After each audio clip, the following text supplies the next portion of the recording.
નમસ્કાર. આજના આ ખાસ વિશ્લેષણમાં આપ સૌનું સ્વાગત છે. આજે આપણે 20મી સદીના એક એવા વ્યક્તિત્વ વિશે વાત કરવાના છીએ જેમના વિશે તમે ચોક્કસ સાંભળ્યું જ હશે. એક એવો નેતા જેણે રશિયન ક્રાંતિનું નેતૃત્વ કર્યું અને સોવિયત સંઘનો પાયો નાખ્યો. જી હા, આપણે વાત કરીશું લેનિનની. ચાલો કોઈપણ પક્ષપાત વિના તેમની ઐતિહાસિક સફર અને દુનિયા પર પડેલા તેમના પ્રભાવને એકદમ નજીકથી સમજીએ. આપણી આ ચર્ચા એકદમ સ્પષ્ટ રહે એટલે આપણે તેને 5 મુખ્ય ભાગમાં વહેંચી છે. પહેલું, તેમનું પ્રારંભિક જીવન અને શિક્ષણ. બીજું, તેમની ક્રાંતિકારી વિચારધારાનો ઉદય. ત્રીજું, બોલ્શેવિક પાર્ટી અને તેમનો સંઘર્ષ. ચોથું, 1917ની ઐતિહાસિક ક્રાંતિ અને સત્તા.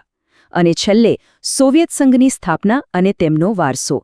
તો ચાલો શરૂઆત કરીએ.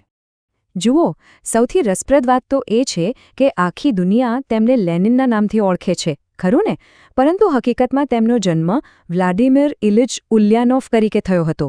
લેનિન તો માત્ર એક ઉપનામ હતું, એક કવર નેમ જે તેમને ક્રાંતિકારી પ્રવૃત્તિઓ વખતે પાછળથી અપનાવ્યું હતું. એક સામાન્ય વિદ્યાર્થી આખી દુનિયાને હચમચાવી દેનાર લેનિન કેવી રીતે બન્યો, એ જાણવું ખરેખર રોમાંચક છે. તો ચાલો આપણા પહેલા ભાગથી શરૂઆત કરીએ. પ્રારંભિક જીવન અને શિક્ષણ. 1870માં સિમ્બિરસ્કમાં જન્મેલા લેનિન એક સારા અને શિક્ષિત પરિવારમાંથી આવતા હતા. બાળપણથી જ તેઓ ખૂબ હોશિયાર હતા અને પુસ્તકો વાંચવાનો તેમને જબરદસ્ત શોખ હતો. પણ પછી 1887માં એક એવી ઘટના ઘટી જેણે બધું જ બદલી નાખ્યું. આ ખરેખર તેમના જીવનનો એક બહુ મોટો ટર્નિંગ પોઈન્ટ હતો. તેમના મોટા ભાઈ એલેક્ઝાન્ડરને રશિયાના ઝારની હત્યાના કાવતરામાં સામેલ હોવાના આરોપસર ફાંસી આપવામાં આવી. જરા વિચારો, આ આઘાત કેટલો ઊંડો હશે.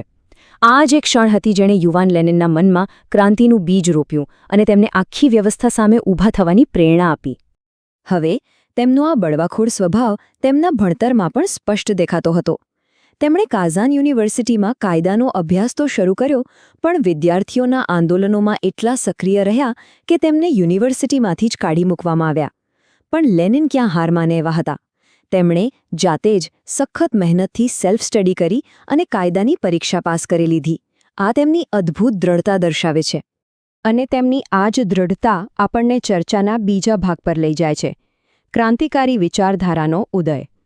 આ એ સમય હતો જ્યારે લેનિન કાર્લ માર્ક્સના વિચારોથી જબરદસ્ત પ્રભાવિત થયા. તેમને માર્ક્સના વિચારોમાં રશિયાના ગરીબો અને મજૂરોના શોષણને ખતમ કરવાનો અને તેમને સમાન અધિકારો અપાવવાનો એક ચોક્કસ રસ્તો દેખાઈ રહ્યો હતો. આ સફર બિલકુલ સરળ ન હતી. 1897 પહેલાં જ તેમણે ગુપ્ત સંગઠનો બનાવીને સરકાર વિરુદ્ધ લેખો લખવાનું શરૂ કરી દીધું હતું. સ્વાભાવિક છે કે સરકારે પગલાં લીધા, તેમની ધરપકડ થઈ અને તેમને 3 વર્ષ માટે સાઇબેરિયાની કાતિલ ઠંડીમાં દેશ નિકાલ કરી દેવાયા. પણ આ સજા તેમની હિંમત તોડી શકી નહીં. સજા પૂરી થતાં જ તેઓ સીધા યુરોપ ગયા અને ત્યાંથી ઇસ્કરા નામનું પોતાનું અખબાર શરૂ કર્યું. ક્રાંતિની આ આગ હવે ભડકી ઉઠી હતી. અહીંથી જ વાર્તા વધુ રોમાંચક બને છે. આપણો ત્રીજો ભાગ છે બોલ્શેવિક પાર્ટી અને સંઘર્ષ. રશિયામાં સામ્યવાદી ચળવળ જેમ જેમ મોટી થઈ રહી હતી તેમ તેમ તેને અંદર જ સત્તા અને વિચારધારા માટે ખેંચતાણ શરૂ થઈ ગઈ હતી. હવે આ બાબત ખરેખર નોંધવા જેવી છે. 1903 આવતા સુધીમાં તો સામ્યવાદી પાર્ટી 2 સ્પષ્ટ ભાગમાં વહેંચાઈ ગઈ. એક તરફ હતા મેન્શેવિક, જેઓ ધીમા અને લોકશાહી ઢબે પરિવર્તન લાવવા માંગતા હતા, અને બીજી તરફ હતા બોલ્શેવિક, જેમને તાત્કાલિક સશસ્ત્ર ક્રાંતિ જોઈતી હતી. અને તમે સાચું વિચાર્યું, લેનિને આ જ આક્રમક બોલ્શેવિક જૂથની કમાન પોતાના હાથમાં લીધી. આ નેતૃત્વ પાછળ એક બહુ જ સ્પષ્ટ વિચારધારા કામ કરતી હતી, જેને આજે આપણે લેનિનવાદ કહીએ છીએ. જુઓ, આ માત્ર કોઈ પુસ્તકીય જ્ઞાન નહોતું. આ મજૂર વર્ગને એકત્ર કરીને એક શિસ્તબદ્ધ અને અત્યંત સંગઠિત ક્રાંતિકારી પાર્ટી ઊભી કરવાની એક પ્રેક્ટિકલ પદ્ધતિ હતી. અને આ જ પદ્ધતિએ અંતે એક મોટા વાવાઝોડાનું રૂપ લીધું. આપણે આપણા સૌથી અગત્યના ચોથા ભાગમાં પહોંચી ગયા છીએ, 1917ની ક્રાંતિ અને સત્તા. આ એ જ વર્ષ હતું જેણે ભારે અરાજકતા વચ્ચે એક તદ્દન નવી વ્યવસ્થાને જન્મ આપ્યો. 1917નું વર્ષ ખરેખર તો 2 મોટી ક્રાંતિઓનું સાક્ષી છે. સૌથી પહેલાં ફેબ્રુઆરી ક્રાંતિ થઈ, જેણે સદીઓથી ચાલ્યા આવતા ઝાર નિકોલસ દ્વિતીયના શાસનને મૂળમાંથી ઉખાડી ફેંક્યું. હવે રાતોરાત સત્તાનો જે ખાલીપો ઊભો થયો તેનો પૂરો ફાયદો ઉઠાવીને લેનિને ઓક્ટોબર ક્રાંતિનું નેતૃત્વ કર્યું. બોલ્શેવિકોએ સીધી સત્તા કબજે કરી લીધી અને રશિયામાં સામ્યવાદી સરકારની મજબૂત સ્થાપના કરી દીધી. બસ રમત બદલાઈ ગઈ. પણ સત્તા મેળવવી એ તો માત્ર શરૂઆત હતી. અસલ પડકાર તો હવે હતો વિચારોને વાસ્તવિક સરકારમાં અમલમાં મૂકવાનો.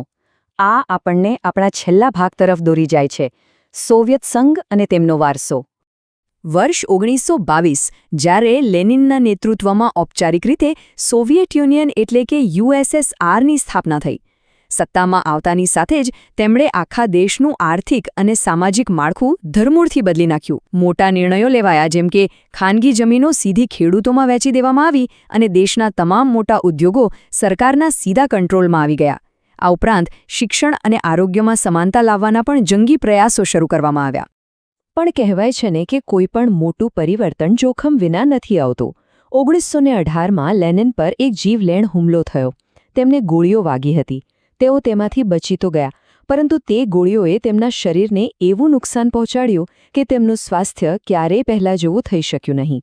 આ તેમની શારીરિક પડતીની શરૂઆત હતી.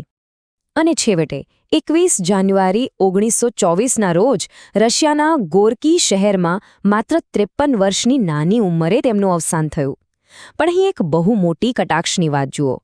જે નેતાએ આખી જિંદગી ધર્મ અને પરંપરાઓનો સખત વિરોધ કર્યો હતો, તેમના જ મૃતદેહને કોઈ પવિત્ર સંતની જેમ મોસ્કોના લેનિન મોસોલિયમમાં હંમેશ માટે સાચવી રાખવામાં આવ્યો. છે ને આશ્ચર્યની વાત? ગરીબ અને મજૂર વર્ગ માટે લડનાર અને આખી દુનિયામાં સામ્યવાદનો ફેલાવો કરનારા નેતાનો પ્રભાવ કંઈ નાનો સૂનો નથી. તો અંતે એક બહુ મોટો સવાલ ઊભો થાય છે. ઇતિહાસ આવા નેતાનું મૂલ્યાંકન કેવી રીતે કરે? એવા નેતા જેમના માત્ર એક વિચારે આખી 20મી સદીનો ચહેરો બદલી નાખ્યો. લેનિનનો વારસો આજે પણ એટલો જ ચર્ચાસ્પદ છે, પણ દુનિયાના ઇતિહાસ પર પડેલી તેમની આ ઊંડી છાપને કોઈ પણ ભૂસી શકે તેમ નથી. આ રસપ્રદ ઐતિહાસિક સફરમાં અમારી સાથે જોડાવા બદલ ખૂબ ખૂબ આભાર.